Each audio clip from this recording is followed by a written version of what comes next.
They called it Day Zero, the hour the stars went dark. Above the cityscape of Eden Prime, the clouds shimmered with artificial lightning. Then came the silence, that dreadful stillness that only exists before annihilation. Moments later, the sky split open and a lattice of violet beams rained down, turning towers into glass and bone into dust. The Galactic Empire's fleet hovered in orbit, emotionless and unflinching, as the world below screamed itself into oblivion. Within 17 minutes, Eden Prime ceased to exist. In less than 2 years, the same fate befell Terra Nova, Arcadia, Solace, 4, and dozens more human colonies. Entire populations, engineers, scientists, children, reduced to molecules in the void. 8 billion lives were erased, not in war, but in massacre. The Empire didn't negotiate. They didn't enslave. They exterminated. Some said it was strategic, others poetic. The Empire feared the unpredictability of humanity, their innovation, their rebellion, their refusal to kneel. Earth had been a warning. When it rose against imperial decree a decade earlier, it was burned to ash. But humanity endured, splintered and scattered among the stars. The Empire hunted them like vermin. In a dark chamber aboard the dreadnought Inceptus Magna, Admiral Zarndravik stood before a congregation of holograms, Empire High Command. His voice was rich with cold pride. Sector 12 has been purged. No escapees. No anomalies. The Grand Hierarch's translucent form nodded once. Excellent. Proceed to Sector 13. Let the galaxy understand. Resistance is extinction. And yet, something small slipped through their great machine. On the shattered remains of Colony Vega 6, where the air still smelled of char and plasma residue, a young girl named Lyra crawled from beneath the corpse of her father. Her small hands trembled as she brushed ash from her eyes. The sky was smeared with smoke, and in the distance, the Empire's ships were retreating, having declared their work complete. She was 7. No cries, no anger, just silence. In that moment, Lyra learned something older than vengeance: survival. Weeks later, in an abandoned transmitter post buried beneath the lunar surface of Vesper Minor, a whisper crawled through deep space relays and encryption breakers. The message was only 3 words, but they circled through outlaw networks and dead satellites like a ghost. Phantom vultures awakened. Most dismissed it. A myth. Rumors of a sniper unit that had survived Earth's last stand. Ghosts with guns, trained in the old doctrines of patience, camouflage, and kill ratios. They were believed to be long dead, but for a few who still listened to the dark, it was a call to arms. The Empire didn't notice. Why would they? They were gods among insects. No one had dared raise a rifle against them in years. But in the outer rim, far beyond charted hyperspace lanes, a planet cloaked by an ion nebula breathed in silence. Its name had been forgotten even in human archives. There, beneath a carved mountainside, a chamber flickered to life. One by one, biometric locks disengaged. Power conduits hummed. Long dormant systems recalibrated, and 4 shadows stepped out of cryo. Their names were known to only a handful of survivors. Lieutenant Arlen Voss, precision incarnate, his heart slower than most men's rage. Mara Quinn, surveillance tactician, her mind a web of logic and vengeance. Drax Wren, nicknamed Bullseye before the fall, a man with confirmed shots that defied physics.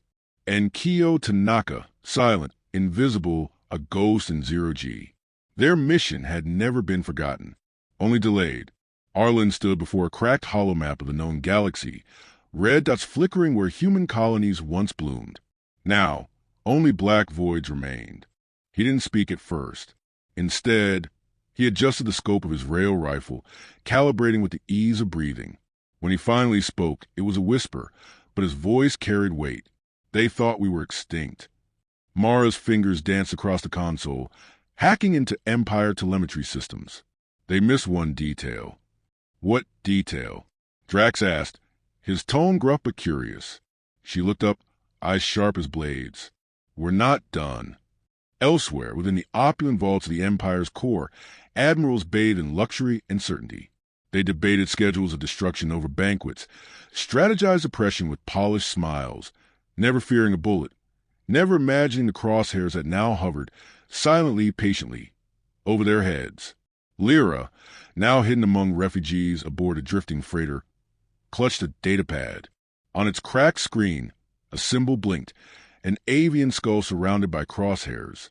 The whisper had reached her. Phantom vultures. Real. Her lips parted slightly as she stared at it. Not hope, not yet, but maybe something close. Out in the dark, one of the vultures pulled the trigger, and an Empire general's head exploded across a feast table on Caraxes Prime. The silence had ended. The shot echoed for only a microsecond in the vacuum, but its consequences rippled like thunder to the Empire's command networks. One general dead, no alarms, no trace, no suspect. The only footage showed a bright line across the horizon before his skull detonated like ripe fruit. Empire analysts called it a glitch. The High Command called it sabotage. The Phantom Vultures called it a beginning. The sniper team had been trained on Earth before its fall, not in academies or by protocol, but in secret facilities buried under ice shelves and lost cities.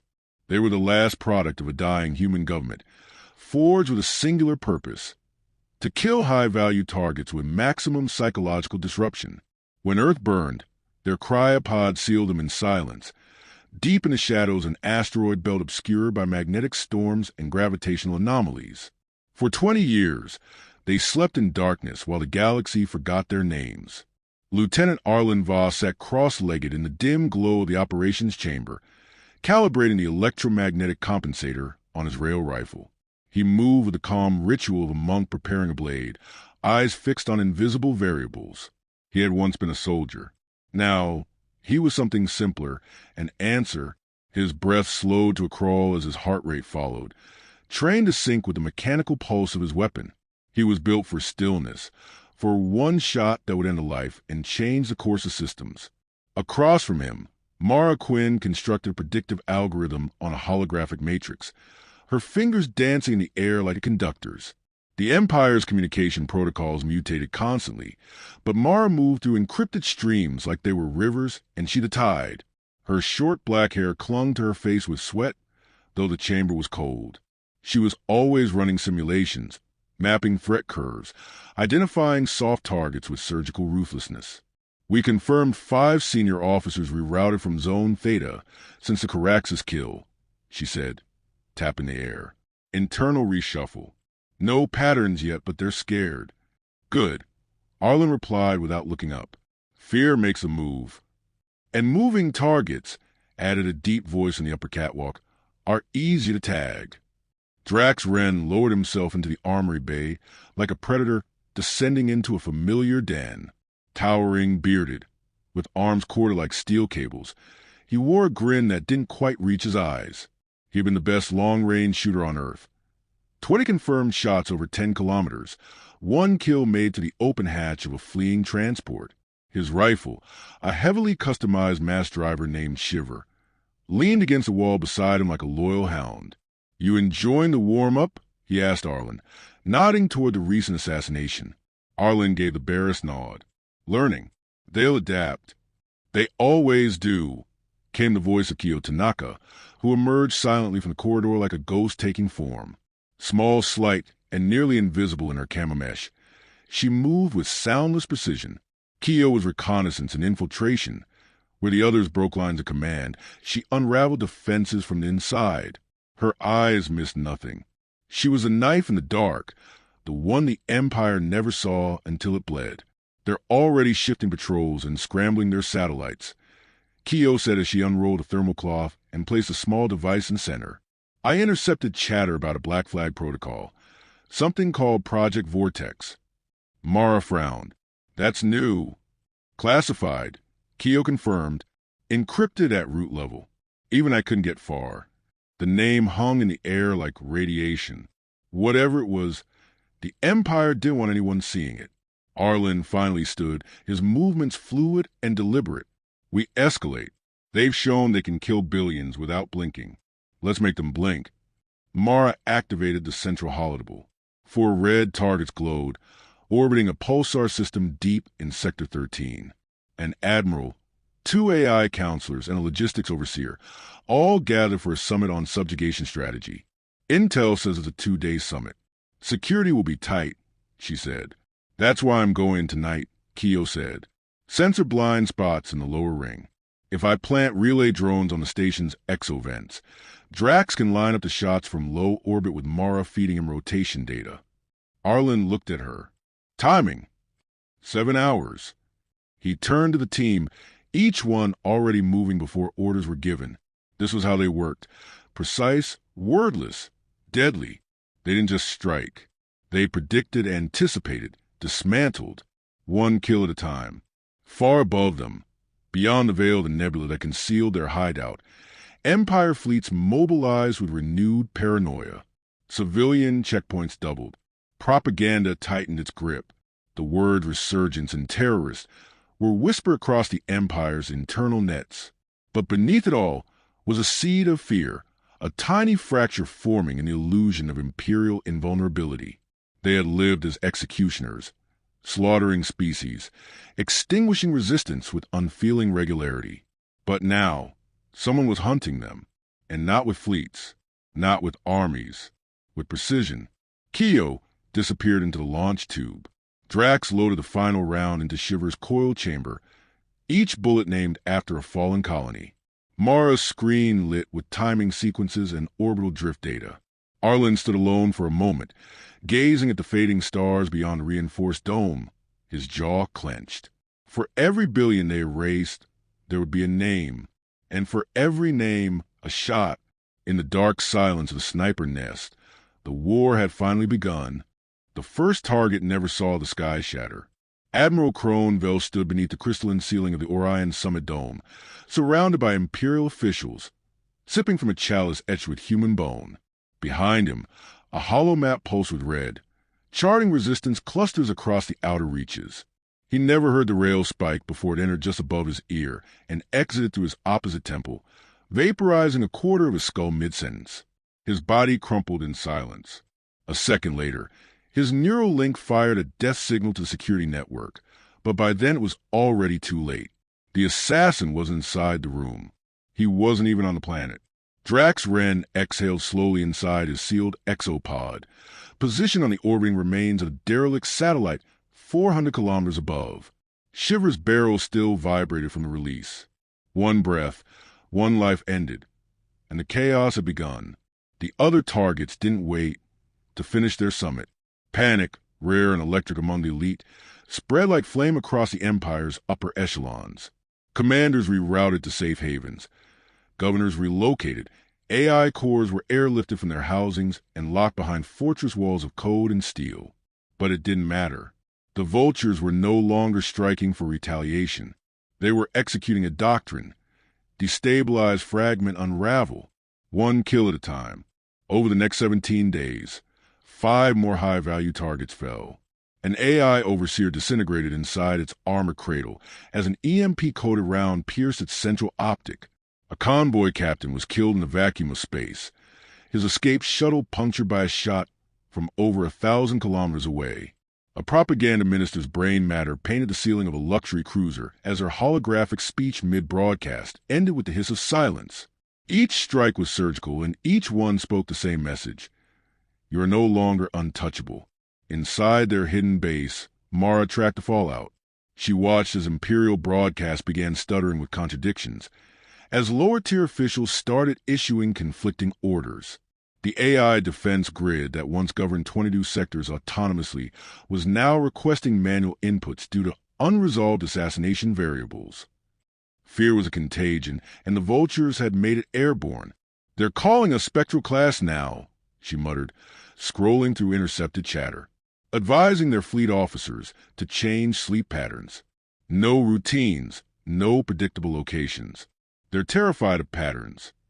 Keo emerged behind her, silent as ever, placing a data core onto the table.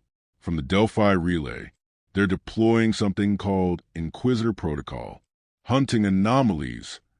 Mara leaned in. What kind of anomalies? Anything human, anything unaccounted for.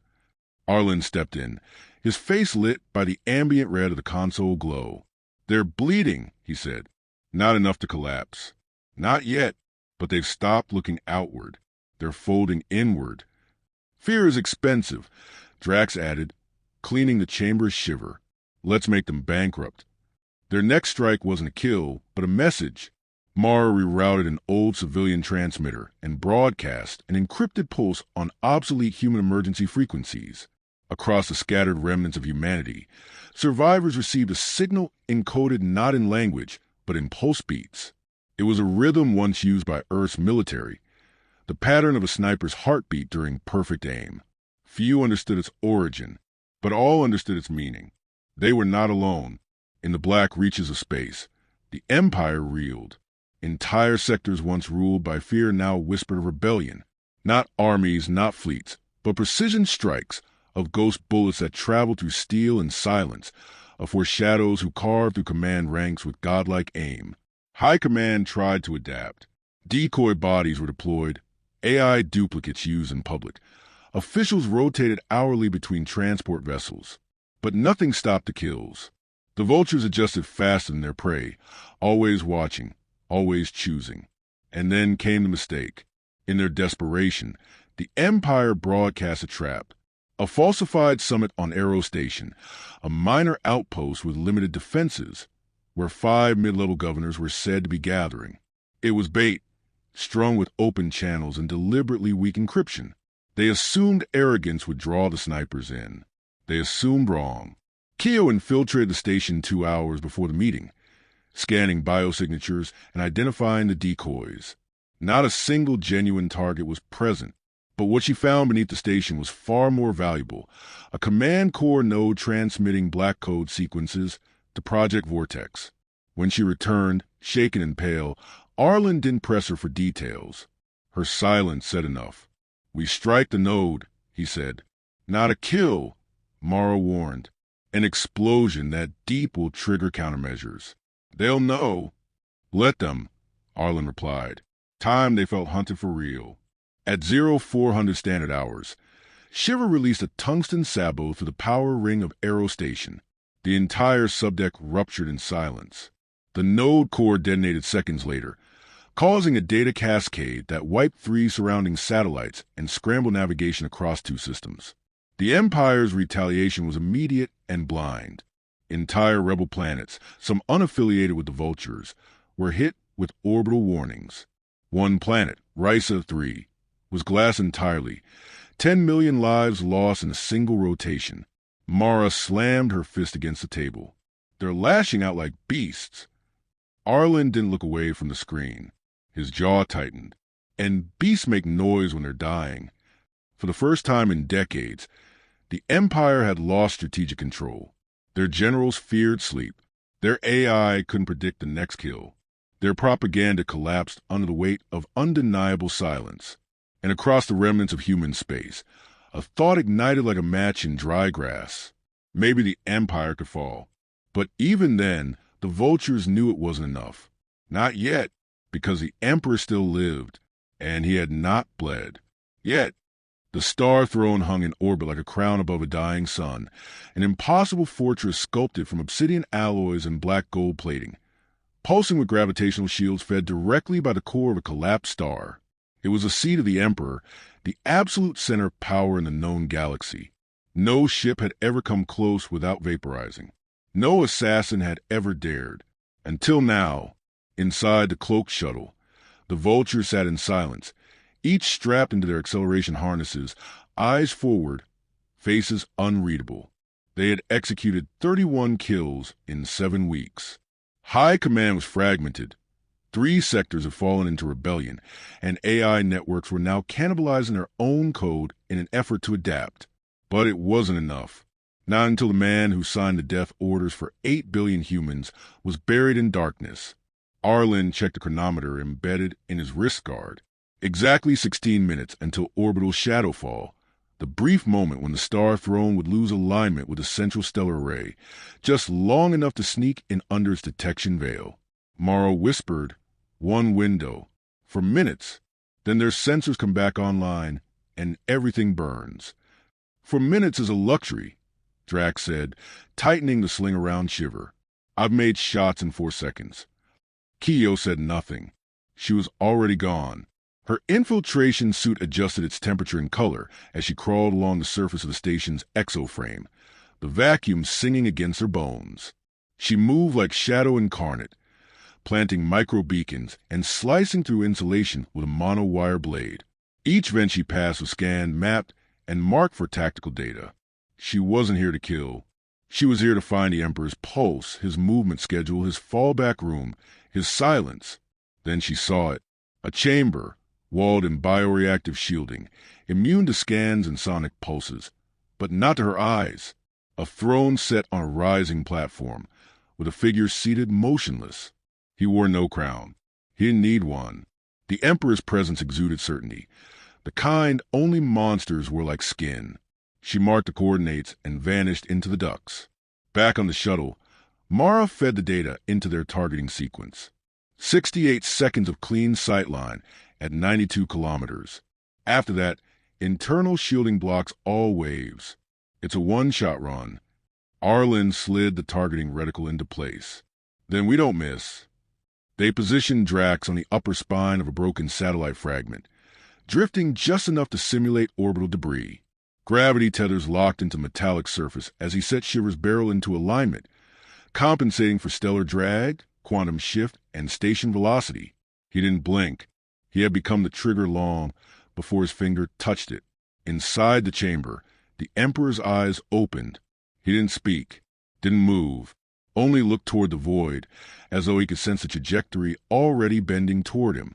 Mara whispered coordinates. Arlen synced trajectory. Drax breathed in. The shot fired. Nothing moved, not for a moment. Then a line of light, invisible to the naked eye, screamed across the vacuum faster than thought.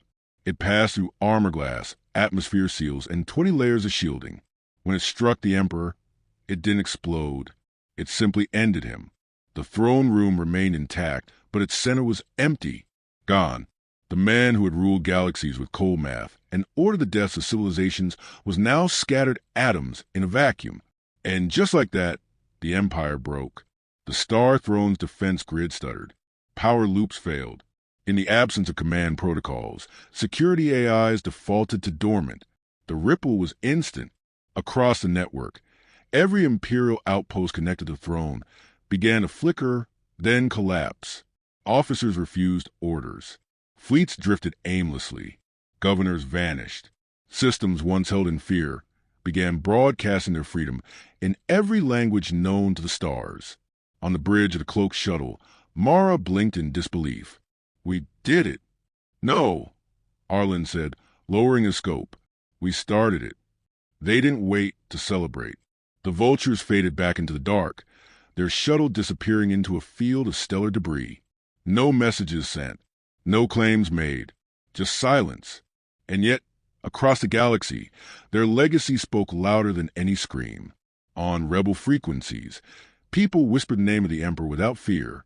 On colony walls, a mark appeared, an avian skull with crosshairs through it, not as a symbol of death, but of resistance, of precision, of retribution. Lyra, now a teenager aboard the free world colony of Narrant, looked out across the sunrise with a soft smile. On her wrist was a carved band with 4 etched feathers. She had never met the vultures. No one really had, but she knew they existed. In the shadows of forgotten systems, in the silence after tyranny, they watched and waited. Because even though the Emperor had fallen, even though the galaxy trembled toward freedom, monsters always returned. And so the snipers would remain, not as heroes, but as consequences.